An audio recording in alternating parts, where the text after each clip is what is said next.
यह नया भारत है। पानी पर रोक, व्यापार प्रतिबंध से ऑपरेशन सिंदूर तक भारत ने पाकिस्तान को हर मोर्चे पर दी शिकस्त।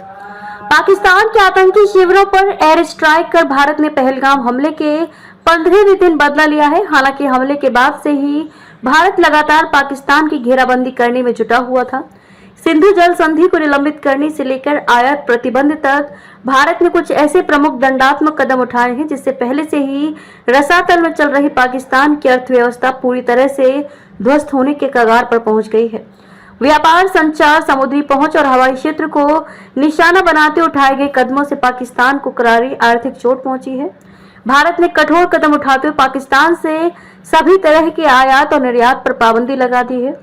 विदेश व्यापार महानिदेशालय ने 2 मई को इस संबंध में अधिसूचना भी जारी कर दी थी। इसमें वे वस्तुएं शामिल हैं जो तीसरे देशों के माध्यम से भेजी गई हैं, जिससे दोनों देशों के बीच व्यापार का एक और रास्ता बंद हो गया है। इस कठोर कदम से दोनों देशों के बीच सीमित व्यापार पर काफी असर पड़ेगा, जो पहले से ही बहुत कम है।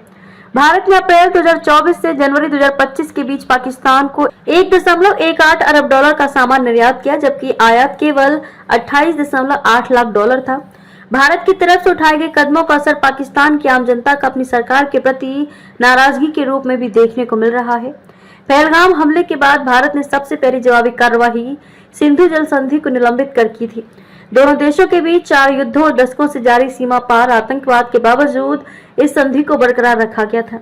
सिंधु नदी के जल पर पाकिस्तान की 70% कृषि निर्भर करती है। कई शहरों के लिए पेयजल की आपूर्ति भी इस नदी से की जाती है। विदेश सचिव विक्रम मिस्री ने कहा, 1960 की सिंधु जल संधि तत्काल प्रभाव से स्थगित रहेगी जब तक कि पाकिस्तान विश्वसनीय और अपरिवर्तनीय रूप से सीमा पार आतंकवाद के लिए अपने समर्थन को त्याग नहीं देता। भारत ने पाकिस्तानी नागरिकों के लिए सार्क वीजा छूट योजना SVES भी रद्द कर दिया है। पहलगाम हमले के एक दिन बाद हुई सुरक्षा मामलों पर कैबिनेट समिति की बैठक में यह फैसला किया गया था। बैठक के बाद सरकार ने घोषणा की थी कि पाकिस्तानी नागरिकों को अब सार्क वीजा छूट योजना के तहत भारत की यात्रा करने की अनुमति नहीं दी जाएगी।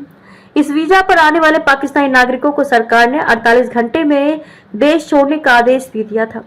भारत ने पाकिस्तानी झंडे वाले जहाजों के अपने बंदरगाह पर आने पर रोक लगा दी है। नौवहन महानिदेशालय DGS की तरफ से इस संबंध में निर्देश जारी किए गए हैं, जिसमें कहा गया है कि ये उपाय राष्ट्रीय सुरक्षा और भारत के शिपिंग बुनियादी ढांचे की सुरक्षा के लिए आवश्यक है। नए नियम तत्काल प्रभाव से लागू कर दिए गए हैं। पाकिस्तान के साथ कूटनीतिक जुड़ाव को करते हुए भारत ने राजनयिकों की संख्या में भी कटौती कर दी है।